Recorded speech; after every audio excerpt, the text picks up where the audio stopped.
মানুষ জানে কিভাবে রাস্তায় নামলে বেশিরভাগ ব্রিফকেস পালায় পালায় যেতে বাধ্য হয় বলেন। এই জন্য আসুন আগামী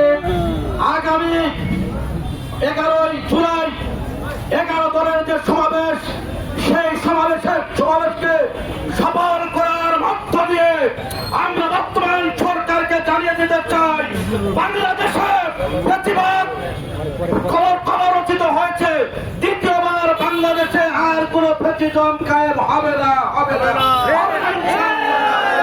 সাথীয় বন্ধুগণ, বিগত ফ্যাসিজম ব্রেকফাস্ট করেছিল, লাঞ্চ করার সুযোগ কিন্তু পায় নাই বলে ঠিক কিনা?